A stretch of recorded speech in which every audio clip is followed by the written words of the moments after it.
Hi friends, आज की video में मैं आप सभी के लिए विलोम शब्द लेकर के आया हूं। विलोम शब्दों में मैंने ऐसा पाया है कि कुल मिलाकर के 150 से 200 ऐसे विलोम शब्द होंगे जो अक्सर परीक्षाओं में घुमा फिरा करके पूछे जाते हैं, या यूं कह सकते हैं कि उन्हीं विलोम शब्दों में से प्रश्न अक्सर पूछे जाते हैं। तो मैंने सोचा कि वो सारे विलोम शब्द मैं संकलित करूं और मैंने उनका संकलन किया। संकलन करके उसका पहला पार्ट आज आपके सामने लेकर के उपस्थित हुआ हूं। आप इस वीडियो को देखने के बाद ये महसूस करेंगे कि जो मैंने विलोम शब्द इसमें संकलित किया है उनका स्तर कैसा है। तो चलिए स्टार्ट करते हैं। आहूत का मतलब होता है निमंत्रित। यहां एक शब्द लिखा है आहूत। देखिए, इसको स्टार्ट करने से पहले एक छोटी सी चीज मैं और कहना चाहूंगा कि विलोम शब्दों में अक्सर ऐसा देखा जाता है कि हम उनका अर्थ नहीं समझ पाते। तो जब दिए गए शब्द का जब हम अर्थ ही नहीं समझ पाएंगे तो उनके विलोम शब्द लिखने में हमें दिक्कतें आएंगी। कभी कभी ऐसा होता है कि हम विलोम शब्द का अर्थ तो जानते हैं लेकिन विलोम शब्द नहीं जानते। तो दिए गए शब्द का जब हम अर्थ जानेंगे तो थोड़ा थोड़ा अनुमान करके हम विलोम शब्द निकाल ही लेते हैं। कभी कभी हमारा अनुमान सही निकल जाता है और हम जब अर्थ ही नहीं जानेंगे तो हमारे लिए विलोम शब्द प्राप्त करना या उसको लिखना दिक्कत पैदा कर सकता है। देखिए, यहां लिखा हुआ है आहूत। आहूत का मतलब होता है निमंत्रित। जब हम किसी को बुलाते हैं या निमंत्रित करते हैं तो उसको कहा जाता है आहूत। अनाहूत का मतलब होता है अनिमंत्रित। अनिमंत्रित मतलब जिसको न बुलाया गया हो। आगामी का मतलब होता है आने वाला। प्रगामी का मतलब होता है जो बीत गया है, चला गया है। उपमान, और इसका विलोम होता है उपमेय। अब समझ जाइए कि उपमान का मतलब क्या होता है और उपमेय का मतलब क्या होता है। मित्रों, उपमान उसे कहते हैं जिससे हम किसी चीज की तुलना करते हैं।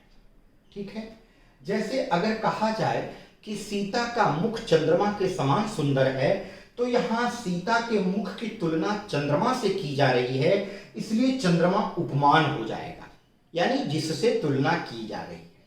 तुलना किसकी की गई? सीता की गई, तो सीता उपमेय हो जाएगा। कहने का मतलब हो जाएगा कि जिससे तुलना की जाती है वो उपमान है और जिसकी की जाती है वो उपमेय है। तो उपमान क्या है और उपमेय क्या है आपको समझ में आ गया होगा।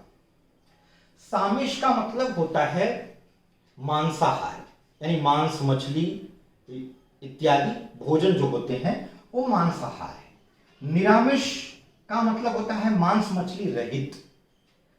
संगठन, संगठन का मतलब होता है मिलाप। ठीक है। विघटन का मतलब होता है तोड़ना फोड़ना। ठीक है। सत्याग्रह, सत्याग्रह का मतलब होता है किसी न्यायपूर्ण चीज के लिए शांतिपूर्ण ढंग से प्रदर्शन करना सत्याग्रह कहलाता है। ठीक है। किसी न्यायपूर्ण बात के लिए शांतिपूर्ण ढंग से आग्रह करना ही सत्याग्रह है। दुराग्रह क्या है? जो बात नीतिपूर्ण न हो या न्यायपूर्ण न हो, न्यायपूर्ण न होते हुए भी किसी बात के लिए हट करना दुराग्रह है। वैभव का मतलब होता है महत्व। ठीक है। प्रसिद्धि। पराभव का मतलब होता है, अब यहां है महत्व, यानी जिसका महत्व न हो वो पराभव है। ठीक है। तिरस्कार जिसको हम कहते हैं। तो वैभव का मतलब महत्व और तिरस्कार उसका उल्टा हो गया पराभव। ठीक है, यानी तिरस्कार करना। परमार्थ, देखिए इसमें अर्थ इसका छिपा हुआ है। परम यानी दूसरे का, अर्थ यानी भला, परमार्थ यानी दूसरे का भला, स्वार्थ यानी अपना भला। उत्तरायण, उत्तरायण उस स्थिति को कहते हैं जब सूर्य अपनी गति उत्तर की तरफ करता है। दक्षिणायन यानी सूर्य की दक्षिण की दिशा की तरफ गति करना। ठीक है। ऐसा हमारे जो ज्योतिषाचार्य और ये लोग जो होते हैं, जो ज्योतिष और कुंडली और ये सब चीजें करते हैं, उन लोगों के लिए बड़ा महत्व रखता है उत्तरायण दक्षिणायन। ठीक है। आलोक, आलोक का मतलब होता है प्रकाश। तिमिर का मतलब होता है अंधकार। ठीक है, तो आलोक का उल्टा हो जाएगा तिमिर। मैं समझता हूं इतना आपको क्लियर हो गया होगा। अवनी, अवनी, अवनी, अवनी, ये दो रूप में लिखा गया है और ये रूप हमारे शब्दकोश में भी देखने को मिलता है। ये दोनों रूप को शब्दकोश भी स्वीकार करते हैं। तो आप अगर अवनी ऐसा लिख रहे हैं, ऐसा लिख रहे हैं, ऐसा या ऐसा, दोनों रूप स्वीकृत हैं। अवनी, अवनी, अवनी का मतलब होता है पृथ्वी। इसको आप धरा, भूमि, भू इत्यादि पर्यायवाची शब्दों से जानते हैं। अवनी का मतलब पृथ्वी, अंबर उसका उल्टा हो गया यानी आकाश। गौण का मतलब होता है जो मुख्य न हो। ठीक है, और मुख्य यानी प्रमुख। मुख्य का मतलब क्या हो गया? प्रमुख। गौण का मतलब होता है जो मुख्य न हो, और मुख्य, तो गौण का मतलब, गौण का मतलब जो मुख्य न हो, मुख्य का मतलब जो प्रमुख हो।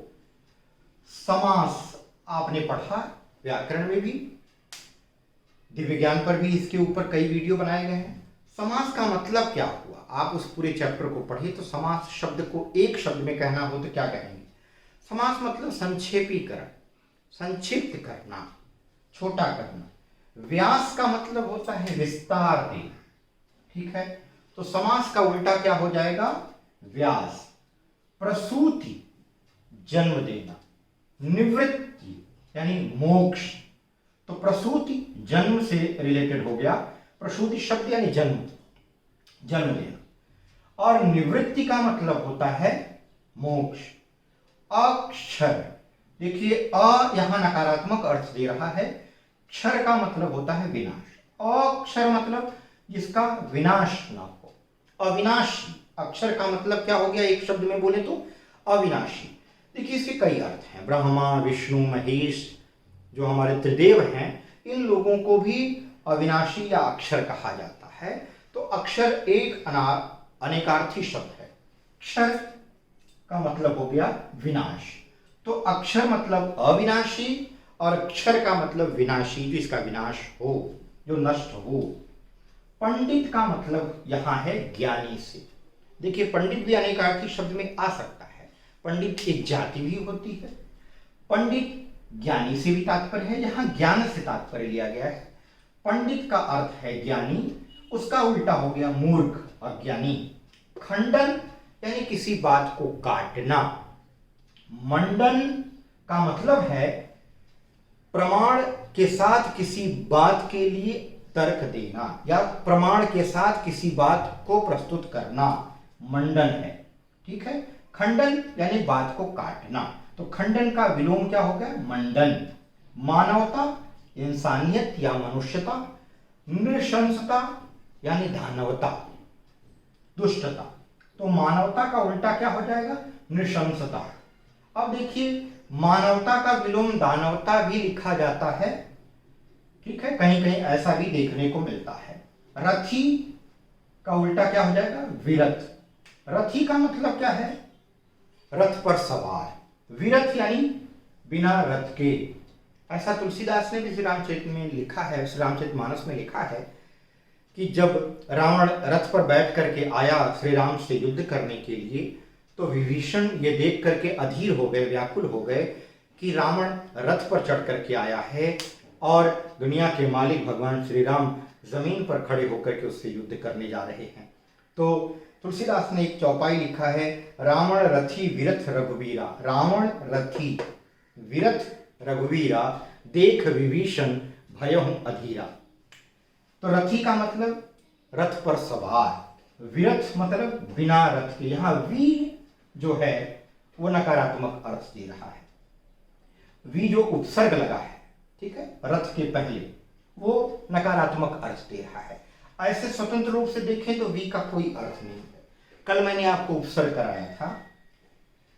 तृष्णा,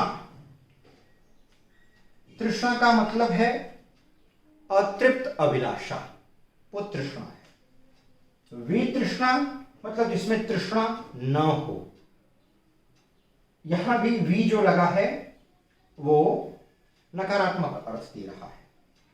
नकारात्मक अर्थ देने का मतलब है, यहां नकारात्मक अर्थ का मतलब है, देखिए तृष्णा शब्द ही एक ऐसा शब्द है जिसका अर्थ नकारात्मक होता है, ठीक है। और इसका उल्टा अर्थ दे रहा है वी लगाने के कारण ये शब्द जो वितृष्णा है।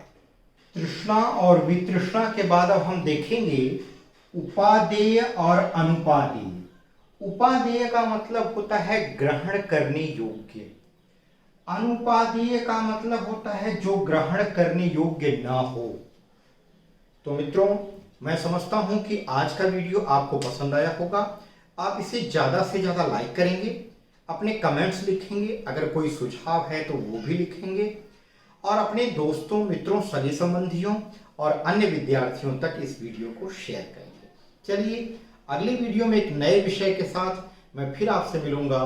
तब तक के लिए आप सभी का धन्यवाद।